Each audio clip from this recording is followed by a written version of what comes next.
What's going on, everybody? Today on the show. Now, here's an interesting show, and the reason why is because this is one of those shows where it kind of forces you to level up. And the reason why is because the individual in today's guest, who actually was a repeat guest, but the biggest lesson that I learned when he was, I guess, the first time around was expanding the mindset where you're really using the banks against itself. And I'm not talking about on a small level. I'm talking about on a massive level, on a big level. And today's guest is definitely going to be bringing us through the step-by-step process of what he did and what he's teaching individuals to do, so that way they can continue to level up in their business, level up on their real estate investing. And I love it because he prides himself on turning thousandaires into millionaires. So I'll say humbly, not there on the millionaire stage yet, almost. So I have to consider myself a thousandaire, but that's cool because he's teaching us how to go from thousandaires into millionaires. He's actually created a bank himself, and not necessarily like I don't want you to think that this is going to be a brick and mortar bank. Like, you're not going to be going to a bank like that. But in the essence of what a bank does, he has created that and is going to be showing us today what he's doing to give access to more funds so people continue to grow their business. He's a real estate investor, developer, entrepreneur, has done thousands of wholesale deals, I believe, and now he's on to the much bigger projects. But we'll talk about all of that in a second. Ladies and gentlemen, I'd like to introduce you to the Don himself, Donahue Baker. Don, thank you so much for coming on the show today. Nah, it's been a pleasure, man. Definitely been a minute. A lot has happened since the last time I was on the show. So when you reached out, I was like, yeah, I got definitely had fun. So let's do it again. All love. So we'll talk about that now. And obviously, you weren't born into real estate. I don't think you came from necessarily a real estate background. I know you had, a stint in corporate America. Talk to us about how you got started and what that was like. Sure. So what I did is I grew up in affordable housing, right? I grew up in affordable housing. And from there, I went to college, had a little bit of a career as a CPA, had my own practice, realized in corporate America, it's all about buying your time back. No better way to do that than to own real estate. So I began to focus on owning multifamily apartment complexes. And right now I have a portfolio of over 500 units, but it has allowed me to really get out of corporate America and focus on business and focus on entrepreneurship and things that I really like to do, things that I'm passionate about.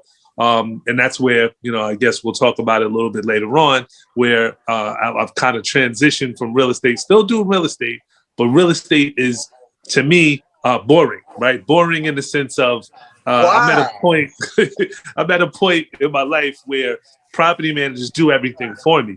Yeah. So I just really do one real estate deal a year, and that's really it. Other than that, I'm not, most of my time is not really day in, day out real estate, right? It used to be at one point, but right now it's not. I'm more so showing people a pathway so that they could either do one or two things, either do the real estate roadmap or do entrepreneurship or business roadmap. And but one of those two ways, I think, is everyone needs to have a hand in doing that. And that's basically where I am today. Would you say that you have is the passion business that just gets translated into real estate being just one of the vehicles, like, towards that passion? Or is it more so of the passion of business, or more so the passion of like the passive income and the wealth building? Well, for me, what was really driving my real estate entrepreneurism is what I call it, right? Was really driving that was the ability to create passive income and buy my time back. Once I did that, it's like, I wanted to do something else, because it's really autopilot. So what I wanted to do was put myself in a position where I want to get up and be passionate about my day. I want to have the energy to say, well, look, I'm looking forward to doing this. I'm looking forward to making this happen. And I think all humans need that kind of like that drive. And then once you reach something, it's kind of like, all right, well, we did it. Now, like, what's next, right? Like, so you got to raise the bar. So that's how I feel internally right now. And I still love real estate. I still help people to build wealth through real estate. I think it's still one of the best ways to go from a thousandaire to a millionaire. I think real estate is it. The barrier to entry is low. But it's for me personally, it's not really my everyday focus right now, right? It's not the thing that gets me out of bed. Now, what does get me out of bed is the next venture. And in that venture, what I do is I help people, particularly people that want to build wealth in real estate, to get access to capital. And that's what our bank does, right? That's what Money Avenue does. It's really helping people, bringing them on a journey, right? The 6 levels, bringing them there to get access to capital so that they can buy real estate, start businesses, fund whatever they want. Even if they need a short loan, we have a super fast product where they can get in anywhere from $500 to $10,000 in as little as 3 hours. You know, and what that is doing, it's impacting other businesses. So that particular product that we offer is doing really, really well in banking deserts, places that have like lots of pawn shops, lots of check cashing places and things like that, because you can get those short-term loans for like 2 and 3%, whereas these check cashing places or these pawn shops are charging 20, 30, sometimes even 40% interest, you know. So we're making a killing in those spots. And our company is growing really, really fast. We're actually the 9th fastest growing fintech in the country. So, you know, we're doing a service, we're helping people, you know, and I'm passionate about that. You know, that's where my heart is right now. That's awesome. So it sounded like when you were CPA, you wanted your time back. You found a vehicle to build those units up to get that time back, to go back and teach others about your passion and to get everyone else's time back and start building generational wealth.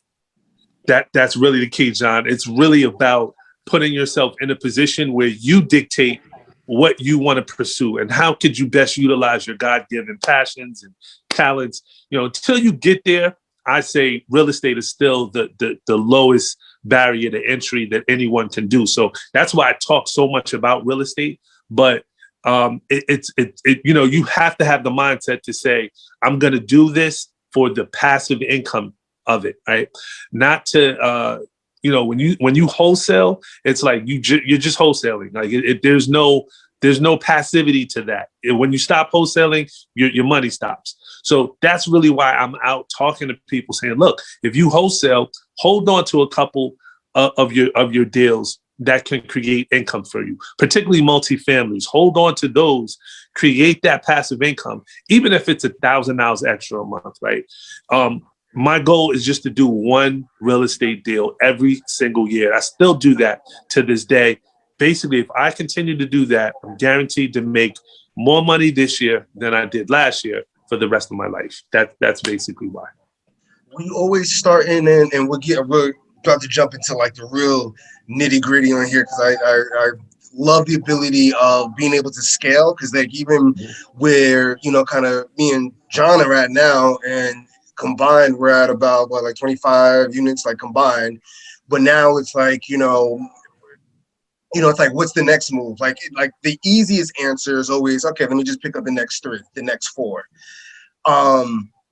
But eventually what's going to happen is that we're going to realize that, one, for the most part, at least, the bigger deals are taking the same amount of time, roughly, right? Because like we'll be in, you know, a 3-family deal or a 4-family deal for 8 months. Like, even though it only takes maybe 45 days to close for whatever, you know, whatever happens, you're in a deal for 8 months, right? So like you close that deal, and it's just the fact that, you know, the 10 unit, the 15, the 20 unit was probably going to take the same amount of time, like 8 months, like, not, you know what I mean? Like, we're going through it anyway. So, so I'm really excited to get into that. Before that, as far as like your real estate career, you know, you touched it based on wholesaling. You were never an agent or anything like that, right?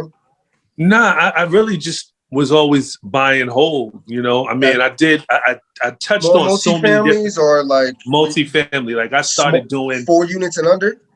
4 units and above, right? So when I initially started, I started with a duplex, right? Lived in one side, rented out the other. That was in Atlanta. And then when I came back up to Jersey, then I started to go in Newark, and it was 4 units and above, like 4, 6s, that type thing. The goal was every single year I wanted to double the number of units that I had. So I went from 2 to 4, 4 to 6. I didn't quite hit 8, but fell short. But then the year after that, I got a 10 unit. So I tried to go up. You try to push yourself. And you said some key things. You're like, it's the same amount of time, the same, the process you have to go through negotiating, same close process, securing the financing for a 4 unit than you would for a 20 unit. So, you just got to keep pushing yourself. And that's really the key. Last question. Well, not last question, but what do you say to people? Actually, we'll come back to that in a second because I want to tie that in with just building the team, which John is about to take over. But it has me thinking because you mentioned that you bought in Newark, which 6 unit, 8 units, 10 units, North New Jersey, which now are probably they're much different price points now, like much different. So you got it at a great time. So I think it's which would be great. Actually, I'm gonna set it up like this, but then John will take over because what do you say for people that we're in now an expensive market, right? And we love everything that you're hearing, the 8 units, 10 units, but our market's too expensive. Yeah, no, that's definitely key. So you don't know it's expensive until you kind of like it's compared to what, right? So people from New York City, where prices are really high, come over here and they're like, oh, prices are just so cheap. They're so low. But people here are like, oh, the prices are high. So it's all relative, right? And one of the things that I realized is through the pandemic, if you would have told me at the beginning of the pandemic that prices would rise, I would be like, no, you're lying. But what happened is the banks put on a moratorium. They're not foreclosing, but they're also not putting new products on the market. There's no new housing coming on the market from the banks. So what's happening is prices are rising because people are still buying, but there's inventory that's getting sapped up. So it's like the laws of supply and demand. If you restrict the supply, the prices will go up, and that's what's happening, what we're seeing in these areas. And that for the first time, I'm thinking about selling. So I got an offer of a property that I acquired about 4 years ago that they're paying me 4X for. So I'm like, I just acquired this thing 4X, and it's cash flowing and all that. But I'm thinking, hey, I can use that money and put it into another either development that can give me comparable returns. So it's making me think. So I say that to tell you that there's markets all over this country.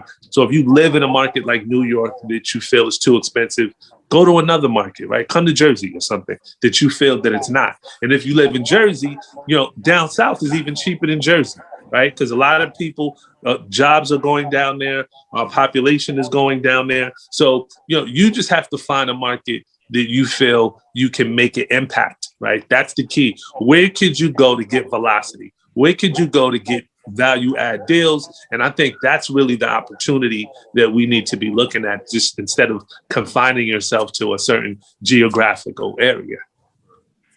I think that's perfect to go to our next section, which is our very first question in regards of the whole podcast itself. How do you build that team?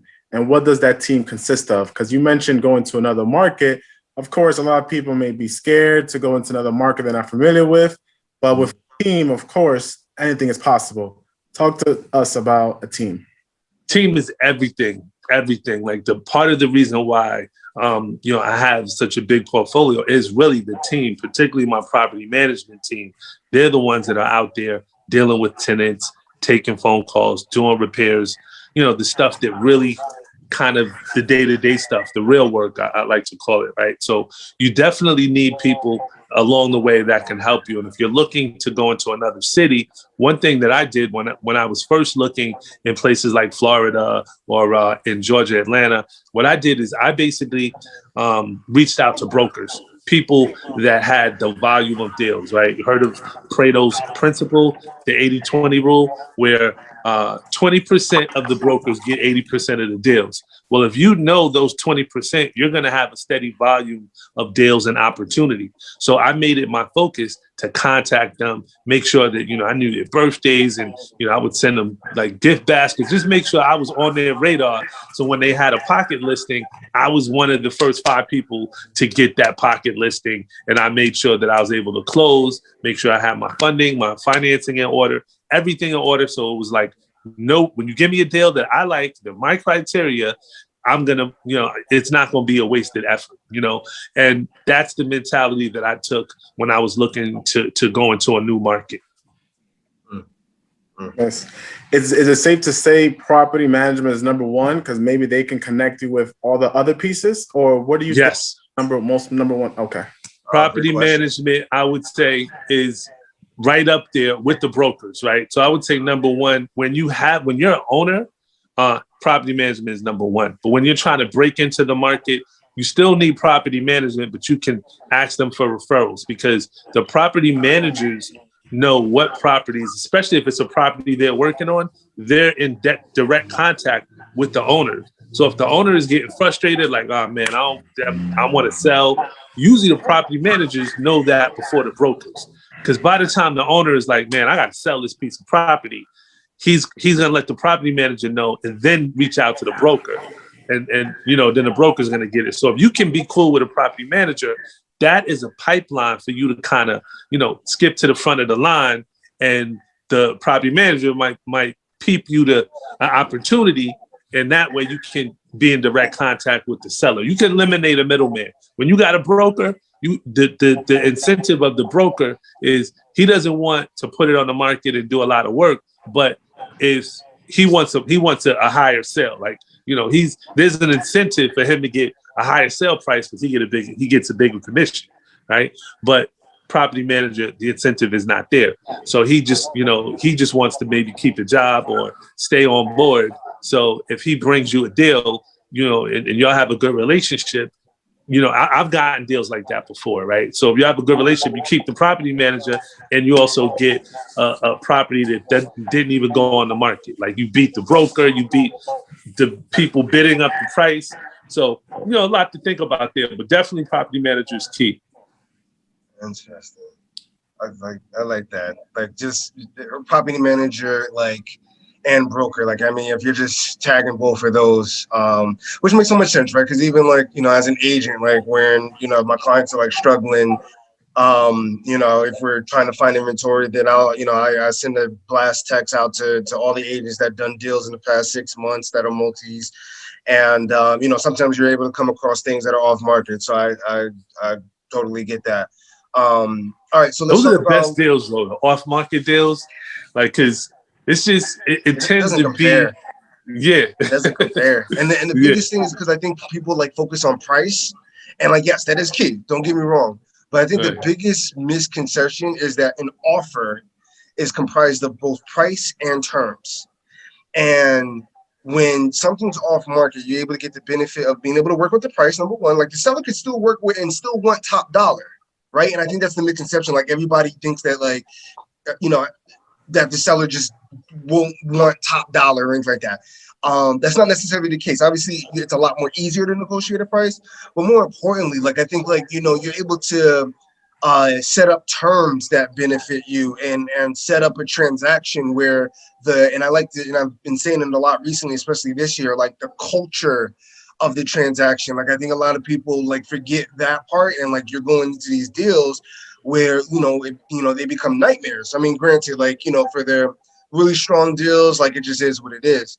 But when you're able to deal directly with that entity, you're able to nip a lot of things in the bud early and have a smoother transaction culture where everybody's working together instead of it being so one-sided and so give me, take it. So but yeah, to your point, obviously off market is obviously the absolute best. There's no way around it. So let's talk about that, where you're finding these, you're getting, we'll talk about finding deals in a little bit, but you're talking about the team, and maybe it's because you are the lender now, but when you were first starting, how are you funding, these deals? Property manager or a broker comes to you and they're like, yo, Don, I got this deal for you. Looks amazing. Obviously this is, 10 units, 8 units. So this is no longer an FHA or regular, small. How are you funding these deals and how are you putting the funds together? How are you doing that? Yeah, so when I first started, I realized I relied heavily on my job, right? So it was like, I know I didn't want to work forever, but I'm like, while you have the job, take advantage of the fact that you got W-2s, right? Like lenders like that. You got a steady job, but once you get the loan, you can leave the job. But definitely lenders like people with jobs. So I used my job, the W-2 income to qualify for mortgages. And I did that for, at least 6 years, 7 years, right? Just getting as much mortgages as I could under my personal name. And I realized something very important. I realized that once you get about 6 or 7, even if those assets are performing, right? Tenants are paying rent, you're making money, everything is going great. There's a threshold in which the banks will say, we won't lend you money anymore. And that's what happened to me. I had a deal that I lost because the typical traditional financing way door was closed to me, right? And even though I didn't miss any payments, I didn't have any bankruptcies, never had any bankruptcies, they would not lend me anymore. And I found that I was like, that's crazy. So it forced me to be creative.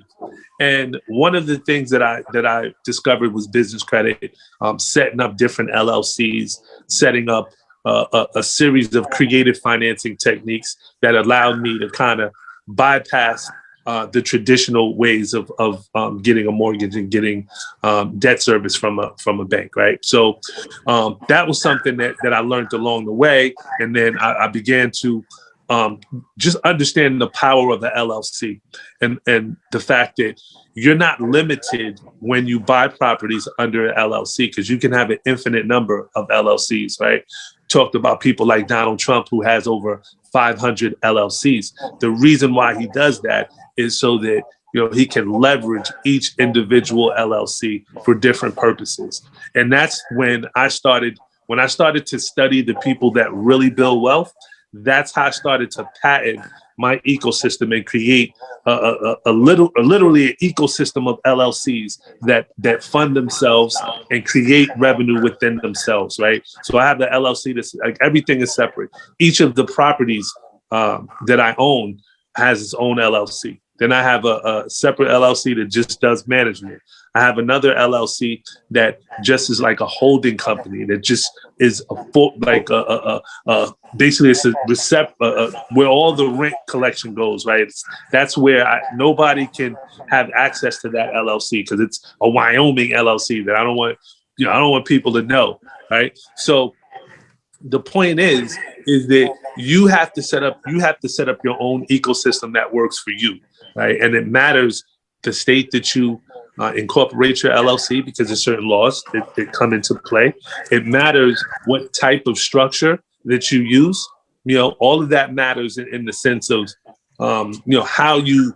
And that's why you need to get with somebody that understands tax strategy, understands the legal liabilities that the LLC will have, and understand that the way that you are today may be vastly different if you're looking to scale 5-10 years down the road, right? What that looks like. So you need to be in the legal structure that gives you flexibility so that you can say, what, now I can hire either through my management company, I can hire a staff, right? So I want to look at having an S corp structure where I can basically bring on employees if that's where you want to go, right? So point I'm trying to make is you have to think about all of it. Think about not only what you're doing today, but also where you want to be 5 years down the road, right? And that's really key. And I think that's something that being that I had a great team around me as well as myself, I was able to get information and knowledge, and I was able to research on my own. But I also had great people that I can bounce ideas off of. That's so good. Go ahead. Regarding the business credit, I know last year the big thing was like the PPP loans, the SBA loans, and all that good stuff. Does your bank offer those type of loans? The Money app? Absolutely. So Money app does really all types of real estate loans, or entrepreneurial loans. We call we mentioned the loan before that we've kind of, you can get anywhere from 500 to 10,000 in as little as 3 hours. I mentioned that before, but we also do residential and commercial mortgages. We also do business loans. We also help people do with business credit, right? But our business credit, we guarantee you at least $50,000 of business credit not connected to your personal credit profile. So that means it's no PG, right? So that's one thing that we have. We also have our own Money Avenue credit card that's coming on the market. That's something that we're excited about. So we have a number of resources, and we're also one of the only fintech banks that have not only personal but business accounts, right? So we have a free personal and business account. So that's something that can help a lot of entrepreneurs. And that's really what we want to do, provide these resources to help entrepreneurs scale their business.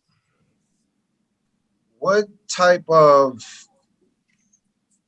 like, when you, and the loans that you're using, just so we can break it down for numbers perspective from the guests. So you've identified how you're getting the cash, at least for like down payment and stuff like that. Just run through us like the type of loan. Is this like just a commercial loan, 25% down? What do people have to do?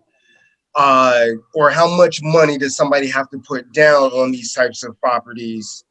Now that you've talked about like how you've gotten your cash and how you've gotten access to those down payment funds. Well, one of the things that we like to do is do creative financing, right? So, and I try to tell people, if you're looking to build wealth, it's important that you look at the sectors of multifamily, right? So you can start with a small multifamily, in the range of 1 to 4 units, or you can go bigger, 5 and up, right? But the key is in the multifamily space, you have most multifamilies have a revenue source, the rents, right? So the way that we do our underwriting, we use 100% of the rent roll to help people qualify for mortgages, which I think is really key. It's going to help more people qualify. And why shouldn't it? Because if you own the asset, that asset should be kicking rent off, kicking money off, income off. So we use that to help you qualify. So a lot of times, the assets help you qualify. Then this is where we get creative. Sometimes we leverage that through an LLC. So we can leverage the business credit of the LLC if it's set up the right way, right? That's another thing that most people don't realize that they can do. Your LLC has credit just like you have credit, right? If you set it up the right way. Most people don't know that, so it's not set up the right way. So it's things that we can do, and then we can leverage multiple LLCs. I told you about the story when I purchased a 100-unit apartment complex. I had to come up with $1 million. And the way that I had to come up with $1 million is I had to leverage multiple LLCs, right? The credit of each one of those LLCs. Took some time to do, but because I had those structures in place, I was able to close the deal where others probably would not have been able to close. And are you purchasing those in cash? Are you like? No, it wasn't. I still had financing. So that was the but I had to bring, about 20% equity to the deal, 20%, right? Gotcha. Yeah. So I had to basically, I needed about $1 million that I had to come up with. And, it's even when you're on the come up, it's like you may have $1 million in net worth, but, you have to bring that. You have to be able to write that check for $1 million, and that's when you got to get really creative. And that's what I had to do, get really creative. Awesome. You've said a lot of great topics regarding lending, but there was one word I want to make sure our listeners understand. You mentioned PG. When it comes to PG, what does that mean in regards to lending? Basically being a personal guarantor on a loan. Basically what that means in layman's terms is really putting your personal credit at risk. And by personal credit, we mean your personal assets. We don't want people to build wealth like that. We want people to safely build wealth, right? We talk about using your LLCs, living exclusively through your LLCs, and kind of keeping that separate from your personal personal credit profile where you're not jeopardizing your home, your family, and things that really valuable to your your family. Really, you don't ever want to jeopardize that. Is it safe to say you can build? Would you rather just build within that LLC and then also building your personal name, or instead of your personal name, just open up another LLC and keep building through different LLCs and never touching your personal? So what like the strategy that I tell people to do is bring your personal credit score to 720, lock it, and then live exclusively through a LLC. Like everything that you want to do through your personal, only thing you should have on your personal would be FHA loan. It has to be personal, right? So preferably doing a multifamily through your personal, doing it that way. And then, things like, definitely have some personal credit cards and, things that your family needs that you don't ever want to put in jeopardy. Then use the LLC to do everything else and have multiple LLCs and have a strategy surrounding each one. And then take risk, right? Take risk, because with risk comes reward. Now, what that means is sometimes you're going to fail, but it's good to fail in an LLC because you could file for bankruptcy. Like we know Donald Trump, right? He has over 500 LLCs, filed for bankruptcy 4 times, but never affected his personal credit. In fact, in 1992, when he filed for bankruptcy, the same week that he filed for $100 million write-off in bankruptcy, he was able to open up 4 other LLCs and leverage them for hundreds of millions of dollars. So go figure, right? So it's really all about structure and having strategy. Makes total sense. All right, let's go off to the last core topic. I know you briefly touched on it earlier in the question number 1, but how do you find your bigger apartment complexes? The same way you find the smaller ones. Really, it's when you go to a city. it's always these episodes where we also be a little selfish as well. We're giving all the game to everyone that's listening, but then it's just no, I'm gonna sneak this question in here because this one's me. And then the answer, always, it just simplicity is just so key. And I hate those answers because it's the answers that we already know or have already ingrained, but need the reaffirmation. But it's and for everyone that's listening, I can't even. And it's each not one of rocket us, science. It's not each one science. Of us on this podcast would literally tell you, even if I think about the deals now that I've done, and it's just all right, it's self-explanatory. You took a certain amount of steps, so on and so forth. And then it's just it's this. Why would it not be the same thing for the bigger deals? Obviously, I think relationships might play a little bit more of a role in the bigger deals, and it's easier. It's actually but it does easier, on the smaller ones. The smaller ones, there's more of them, right? So it's easier to when it's a lot more. But the bigger deals, take a typical city. If you're like me, I'm looking at 50 units and up, right? It's probably a handful of owners that own 50 units and up. Right. So what you do is, you find out those properties that are not being maintained well, that are not performing. And then you aggressively target those owners. It's the same thing wholesalers have been doing. And that's what I'm trying to tell people, on the wholesaling, the skills that you learn wholesaling are skills that you still need that will bring you further up the ladder. It's just when you find a deal, when you get a hit, when you see an opportunity that's going to create, hundreds of thousands of dollars or sometimes even millions of dollars, you got to hold on to those opportunities. And instead of getting the short-term money, take the long-term money, and that'll put you in a much better position. But you go about finding them the same way, reaching out to brokers, doing direct mail campaigns, right? That's what a lot of wholesalers do. Then, driving for dollars. You see something that is out there that is dilapidated, that's not being run right. Maybe it's abandoned even, right? Those are great assets to go after because the owner probably is not paying the taxes on them, right? Looking at those opportunities and then making an offer to the owner to acquire the assets that are undervalued. Simple as that. It's just on a bigger scale, and then you tap in either through partners or you can reach out to Money Avenue, we partner with people, right? So one of the things, and I really want to talk about that because that's really important. And this is a value add that I think that most people that are looking to jump into real estate, that I wish when I started, I had an opportunity like this. If you're out there and you have a deal and you don't have the money to take down a deal, reach out to us. Because what we do is we will joint venture partner with you. We'll put up all the money and we'll give you some ownership. Now, because we're putting up most of the money, we're going to own it, most of the asset, but we'll give you a pathway so that you can basically have that first deal under your belt and then replicate it. And then, it's a way to learn too. So that is something that, I personally am involved with. We've helped a number of other investors in different parts of the country that have deals. They bring them to us and we joint venture as long as the deals make sense, right? So what we're not going to do is we're not going to pay up for a deal that, you found something, that owner wants top dollar, bring it to me. And we won't do that. But if it's a good deal, meaning that it's a value add deal, we'll do an assessment, we'll do an analysis, we'll compare it to other comparable properties. If it makes sense, if dollars make sense, we get the financing straight, we'll put some equity into the deal, make everyone happy.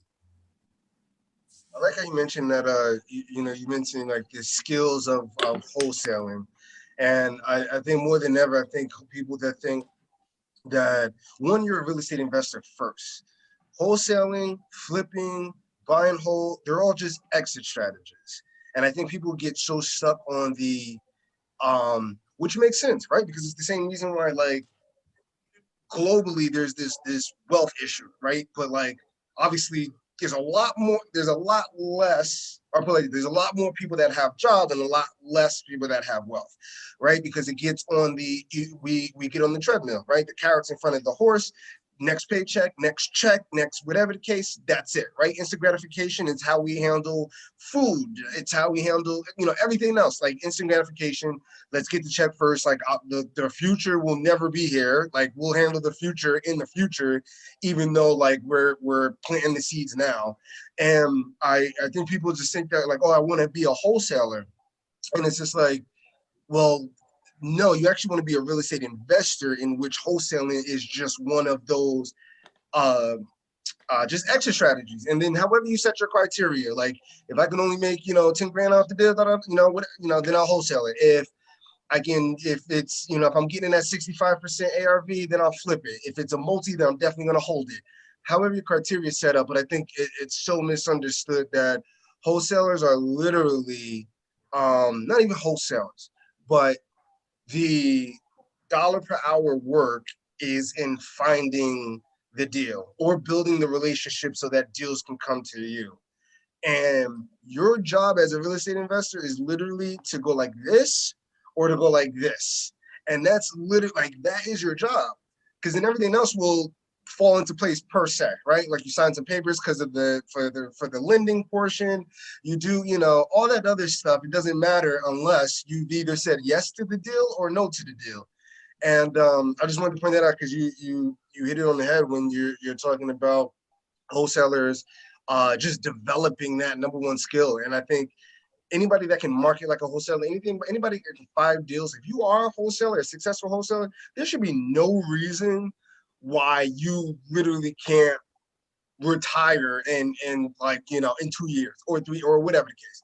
But in a relative short amount of time, if you're used to finding deals, which is an ultimate skill in the field of real estate for sure. I just wanted to point that out there. That's all. Nah, definitely. He's fired up on that one. No, it's true. Just to add on to that, you have to know how to use your previous skills to get you to the next level. Like yourself, you used your CPA job, you stayed there because you knew you needed W-2 income to build a higher portfolio. Once you cap, okay, I'm done with this. Let me go on to the next one. How can I find my next strategy to go to the next level? We just got to using the previous step to get us to the next level. You got to use what you want. Use what you got to get what you want, right? And that's basically, that's what you learn throughout life. It's like whatever talents, whatever, blessings that you have, that's what's going to bring you the furthest, right? Like nobody can be a better you than you. and that's what I tell people, So, on that note, I think that one of the key things, and I know we touched on it the last time, is I definitely want to tell people and give them the keys, the pathways to really go from the thousandaire to the millionaire level. And it definitely is all about using those skills. So I know we're kind of wrapping up. So I'll tell everyone that we built this bank. It's called Money Avenue. You can find it at moneyave.com, or you can sign up for it at bankmoneyave.com. Bank, BANKMONEYAVE.com is the website. You can sign up there, get an account. If you get an account, what's going to happen is we're going to bring you on this journey. And the journey is the journey from the thousandaire level all the way up to the millionaire level. It's done by bringing you through 6 levels. I'll run through the 6 levels. It goes like this. Please, because I was going to ask for it anyway. So I'm glad that you. Awesome. I'm glad that Awesome. when you broke it down last time, which was awesome. But bring us through it. Yeah. Well, but now we actually we're using technology to bring people through this journey. But it really starts with the very first level. Well, even before you get to level 1, financial literacy is important, right? It's important that we get out of debt. It's important that we stop stressing and our personal credit and stop living paycheck to paycheck. That's just the mentality, right? So that's kind of like the basement level, but you got to get to a point where you can at least be a thousandaire, because many people aren't even thousandaires, right? Because they got negative net worths, right? So it's important that we get out of debt, get to a point where we're not living paycheck to paycheck. That's important. Once you do that, the level 1 is the level we call the thousandaire level. We define a thousandaire as someone that either earns through a job at least $100,000 a year, or has the capabilities to create a business that does the same thing, bring in over 100,000, or some combination of both, right? Where they may have a job that pays them 75,000, but yet they have a side hustle that brings in 25,000. That's a thousandaire too.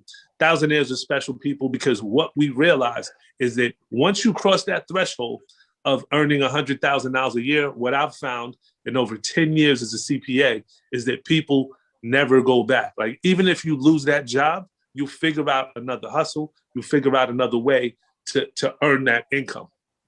Then the other thing too, part of realizing that is if you have a job that pays you over $100,000, you have what's called high value skills, right? So the business model goes like this: whatever job you have, you're worth 4 times as much as the job that pays you, right? So that's really key, because if you understand your value. Say that part one more time. Sorry. If whatever job that you have, right? Anyone that has a job, there's nothing wrong with having a job, but whatever job you have, you're worth 4 times as much as that job is paying you to the employer, right? So if I'm making $100,000, I'm probably worth about $400,000 to my employer, right? If that's the salary, right? Somebody like LeBron James, right? Let's take the quarterback for the Chiefs. I forget his name. What's it? Patrick Mahomes, right? Patrick Mahomes, $100 million deal. He's worth at least $400 million to that organization, right? That's just business. Because if they paid you what you're worth, the company will be in net zero. It would lose money, right? So you have to understand your value. You have to understand your potential. Now, when you understand that, you can tap into it. When you understand how much you're worth to your employer, what you can start to do, it'll shift your mindset. It'll make you more of an entrepreneur. So you have to understand the business model, right? You have to realize that we're really naturally entrepreneurs, but we need to think like entrepreneurs, right? We have to think like businessmen, think like entrepreneurs. So understand this. And my philosophy is, I don't knock jobs, because I've had jobs, but understand that. Why are you working, right? This is how you don't get trapped in a job. I personally never took a job unless I can do 2 things. Number 1, took a job to learn a skill, right? When I was a CPA, I went and learned how to be a good CPA, learned about tax strategy, learned about how to build wealth. Or I took a job to get money to do something that I really wanted to do, i.e. start another business, i.e. I kept my job because it helped me to finance my real estate projects to the point where my passive income exceeded the active income that I work for. So this is a mindset. This is level one. It's getting to the point where you really start to think like an entrepreneur. And that's how that is going to help you to become a millionaire. So at the bank, what we do is we give you financial literacy, right? We help you along the way. We have curriculum, we have courses. That's level one. Level two is definitely, if you're starting out on your journey, what we ask you to do is live the rent-free lifestyle. It is simply putting yourself in a position where instead of going out buying the dream home, right, that big house, to buy a multifamily first, live in one side, rent out the other. It's very simple. If you're able to do that, statistics have shown that your chances to become a millionaire will increase exponentially, right? If you do that first and let that be the first stop, instead of going to buy the big house, buy the multifamily and use that income, move out of that, maybe do that once or twice after you do it, and then buy the dream home. If you live the rent-free lifestyle, statistics will show that your chances of being a millionaire will increase exponentially. So that's level two, living the rent-free lifestyle. Level three, we touched on it a little bit, but what we want you to do is bring your personal credit score to 720, lock it. What I mean by lock it is don't use it. You live exclusively through a LLC, right? Live exclusively through a LLC. And that basically means that everything you want to do is under your business name. And what you'll find out, and you said some key terms before, you said there's a special IRS designation called a real estate professional. And the reason why that's the nirvana of real estate is because everything you do can become a tax write-off. And if you get there, right, you have to put 750 hours a year donated to real estate, right? If you do that, you can classify yourself. It's an IRS designation. It's called a real estate professional, right? If you can get there, you can write, basically you're living exclusively through your LLC, right? And you can have multiple LLCs. You can spread out some of these expenses. And in effect, you can live tax-free, right? In effect, because you can write off everything, right? That trip that you want to make to South Beach, Florida, can be an expedition to look for properties. The conference that's going on becomes a tax write-off. The meal that you go out, the clothes that you wear, all of it becomes a tax write-off because you're living exclusively through your business, right? So that's level three. But other than that, at the bank, what we do is we give every LLC at least $50,000 that you can prove the concept of a business, right? We give you that $50,000 because we want to create more real estate developers. We want to create more entrepreneurs. We want you to use that $50,000 to take a risk through your business and start and be creative, right? Start something, whether it's going out and starting a business or investing in real estate, right? We want you to create passive income. If you're able to prove the concept, level four is the point at which if you have 2 years tax returns, you have proven the concept of your business, meaning that you can make some revenue, generate some revenue. We can get you lines of credit up to $1 million at Money Avenue. It's just, we need the 2 years tax returns. We need revenue. We need the business to be generating revenue. We help you to scale your business, getting you lines of credit up to $1 million. Now, at level 5, the debt that you got into at level 4, level 4, the real objective is to go out and get $1 million in debt, because that's really how you have to do it. And when I say that, I don't want to confuse people that are watching this. So when I say go out and get $1 million in debt, what I mean is go out and buy income producing assets that pay you to own it. So if you go out and you get a mortgage for $400,000, you're making money every single month, right? So that debt, that $1 million of debt that you get into, is now becomes an asset, right? It becomes something that eventually will turn into equity. And that's the journey at level 5 that it culminates at level 5 when the debt converts into equity, right? And it turns into equity because our tenants pay the debt now when they pay rent. Real estate goes up in prices. So, there's the appreciation aspect for it, but that's really the pathway that I took. Basically went out there, got millions of dollars in debt, and then the tenants paid it down, the net worth, the equity that developed was millions of dollars. You can take that million out and reinvest it and buy more assets, or not. You can go to level 6, which is the level of generational wealth creation, in which we have special programs such as the 1031 exchange to show you how to take equity out tax-free. We also have trust that we can show you how to, the wealth that you built up in levels 1 through 5, how to pass that wealth on to your children. I'll give you a quick story of how I was able to do it. I have a 3-year-old son now, but when he was 2, through a trust, what I did was, in Newark, I bought a 6-unit apartment complex in Newark, New Jersey, in his name, in the name of the trust, right? And that trust is going to do, that building, that 6-unit apartment complex is going to do 2 things for him. By the time he goes to college, he's 18, it's going to fully be able to pay for his college. In addition to that, it's going to give him a consistent monthly income, right? So all I have to do is maintain this property. This property is in his name already. He's not going to be forced to because there's a debate. Is college even worth it, right? But let's say he doesn't want to go to college. At 18, he'll have a consistent source of income. Rents are going up. He'll be able to live. He should be able to live off of that one property, right? So that's really the 6 levels, right? That's really how we do it. That's how we turn the thousandaires into millionaires. It's not an overnight get rich quick thing. It is a slow build. It's a mindset build, but it starts with understanding how our laws are structured, understanding how wealth is created, understanding that real estate and business are 2 key mechanisms, and you really should have a pathway to both, right? And this is what we want to do at the bank. This is what we want to do at Money Ave. We want to help more and more people and lead them to this pathway. So we really encourage people, sign up at bankmoneyave.com, bankmoneyave.com, and join the journey and join the movement. Love it. There is no other follow-up questions. It's very self-explanatory. The only question that I have is, when you're talking about getting 2 years tax returns, does it have to be in the LLC, or does it have to be a business entity? So, for example, if I'm filing taxes as a sole proprietor, does that count? The whole idea is to set up a separate legal entity and live exclusively through that legal entity.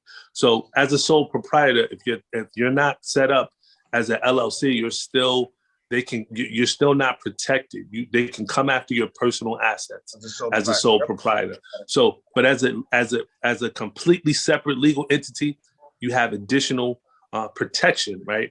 And you also have a credit profile. So as a sole proprietor, most of the time you're leveraging most entrepreneurs leverage their personal credit as a sole proprietor, but that is not the best way to do it.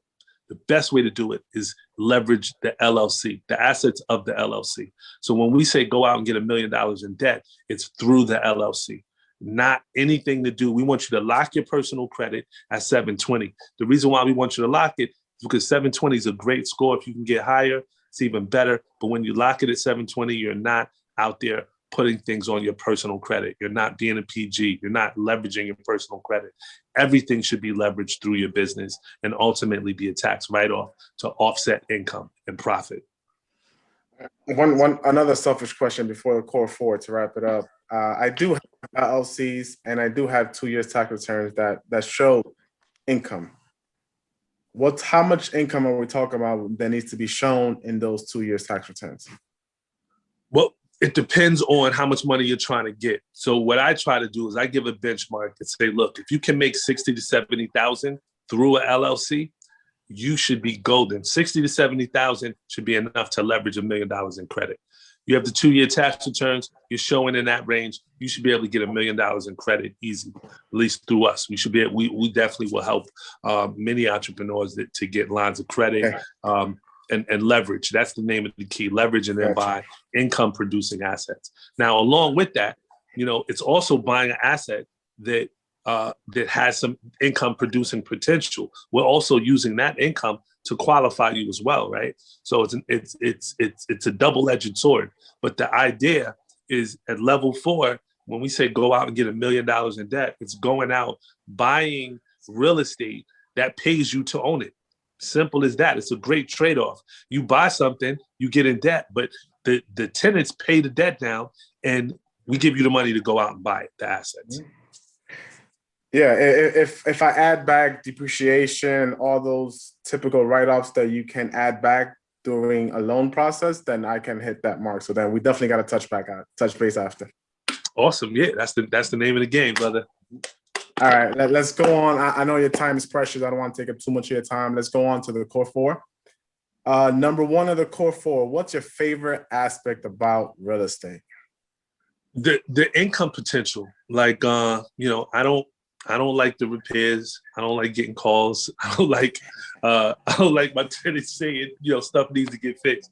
But that's part of the business. But I put up with it because I know the lifestyle that it gives me when I can sit back every single month in, month out. My bills get paid, and I get paid to own this. I literally give us most of, like, 10% of the profit to a property manager, and then the rest is mine.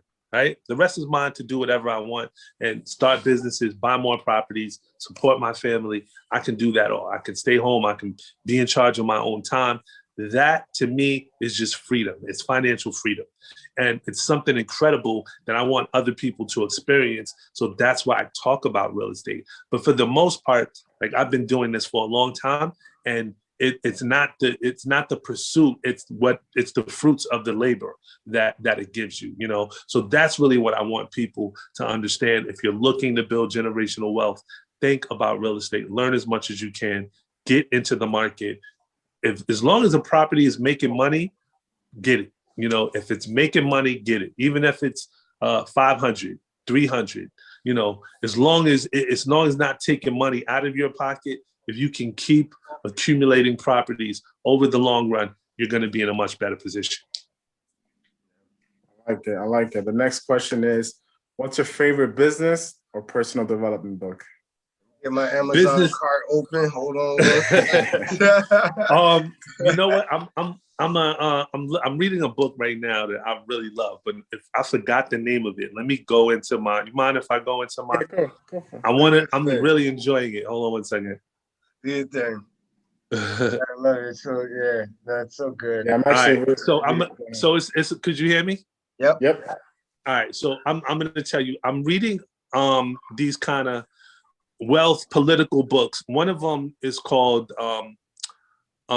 it's by an author called Thomas Sowell, and it's really like some intellectual stuff about economics and wealth and poverty. Really interesting stuff. So I would tell you, look at one of Thomas Sowell's books.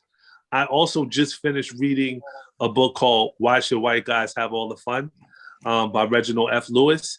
Excellent book.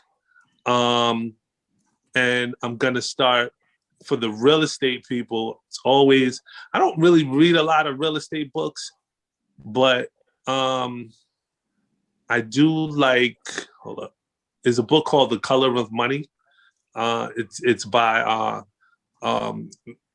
Marissa Batran, Color of Money. It really talks about how the banking system really has made it's a systemic problem that exists within the banking system, and it basically defines how why our hoods are our hoods, right? Why in certain areas is the ghettos. It's because it's really been planned to be that way. And if you understand that, you can also understand why it's been difficult for our people to get access to capital. And that's one of the key things that I'm trying to solve with Money Avenue, is to give people that access to capital, excuse me. So I think that's what I'm reading right now. So I just went through my library real quick. No worries. So, some great reads. I'm definitely going to add those to my Audible. I'm more of a listener because I'm always on the road. The next question is, when you're not out helping others, not looking for real estate deals, what do you do in your spare time? Well, I love to travel. I'm like, I was in Miami last week. This COVID situation is really jamming it up, because last year I didn't go anywhere at all. And I didn't, my dad lives in Florida, and he just got vaccinated. and I didn't get vaccinated, but I was like, I don't want to go down there and get him sick. So I was just like, I'm going to wait till he gets vaccinated. And he just did. And I went down there and hung out with him. Love travel, love, to meet new people. I love to leave the country. I did travel out of the country for New Year's, right? So, but I can't wait for things to open back up because I just love to meet people of all different cultures. I love food. I mean, I got the serious COVID gut going on right now. This ridiculous. But I got to get back to the gym whenever those open up. But yeah, I mean, that's it, man. Just, meeting people, engaging with people, hearing different perspectives. And, everybody's story is different, man. And I like people. That's the bottom line, man. No, I hear you. All right, last one. I know you touched base on it earlier, but where can people find you if they want to know more about the Money Ave or any other parts of what you got going on? Yep, I'll run through the Money Ave. If you want to join the Money Ave movement, you can sign up for the Money Ave bank at bankmoneyave.com. Talked about that. And you can find me on social media, A. Donahue Baker on all platforms, right? A. Donahue Baker on Instagram, Facebook, LinkedIn. Even got a YouTube channel in which we got nuggets in which we really drop gems on real estate. As far as real estate development, we talked about the 6 different levels of building wealth, that journey and what that looks like. I got a 20-minute video I put together on how you can really build wealth that way. And that's from doing it myself and going through a process and what I learned and how I can help people on that. And then we just got some interesting interviews on that YouTube channel too, with other millionaires, other people that have done it. We do a show called Money Ave Mondays, in which we basically go to a city and hop in a car and just interview other entrepreneurs and people doing really incredible things in that city. And that's something that we do, we do every other week. So we'll be hopping into another city, I think North Carolina next. So check it out. Definitely. On it now, man. This is awesome, man. I love what you're doing just on the lending side and on the banking side. Because now I think, it's I don't want to say the natural progression of a real estate investor, but, eventually, money in its truest sense, like passive, is like when you start to get into lending and when you start to become the bank. Look, and at the end of the day, if I'm not getting people funded, if I'm not, we're not making money, right?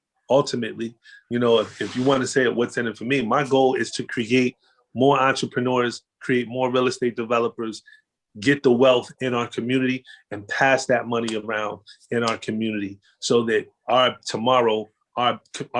life looks better, right? When we start to see, when you look at what happened in sports like golf and tennis, when Blacks started to get access to the rules of the game, we had tremendous success. We look at Serena Williams and Venus, right? Look at, Tiger Woods in golf. I mean, the bottom line is when you show us the rules of the game, we can thrive and be just as effective, just as skillful and knowledgeable as our counterparts, really, and that's really what I want to do is I want to open up the access to capital, right? Whether you got a business idea, we didn't talk about that, but another thing is we have this angel syndicate fund in which we invest in businesses, right? We're looking for businesses that can be scaled. If you're out there, let us help you to do that. We have a tremendous platform and resources to do just that outside of the real estate, right? The real estate is great. It's a great foundational thing, but understand that we're living in the wealthiest country at the wealthiest time in the history of the human species, right? Literally, right? So if in Silicon Valley, you got people that are becoming billionaires in as little as 3 or 4 years.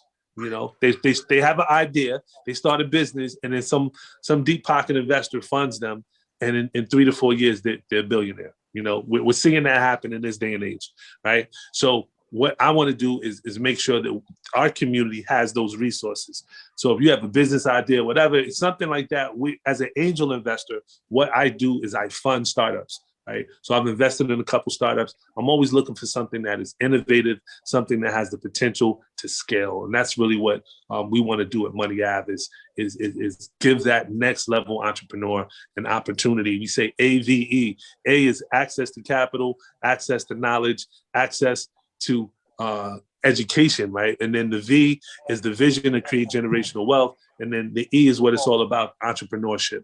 That's the AVE, AVE, right? So. Love it. Love it. That's awesome, man. I would say what's next, but it looks like you've pretty much laid that out, you know, just more funding, more connectedness, more development of fresh new businesses. And you know, for the most part, it just seems like you're just trying to just open that door as wide as possible, if I'm not mistaken. And that seems to be the main focus point at this point.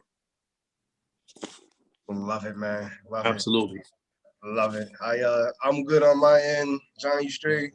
I'm good, man. Thank you so much for your time. We'll definitely stay in touch. Just keep doing what you're doing, man. You're Absolutely. I appreciate you, brothers, man. I really do, man. And if I can do anything to, you know, help your movement out, anything, just let me know. Reach out. We in the same state, man. So, you know, we gotta link up when things get better. You know, when it's good to come outside and play. So, yep, 100% agree, man. You're yeah, all right, doing brothers. it by gracing our platform, man. So we appreciate you. Listeners got gold, and yeah, man, it's amazing. Always changes my mindset when I'm talking to you. Great to hear, man. All right, brothers. I really appreciate y'all, man. Be safe. All right. All right. Take care.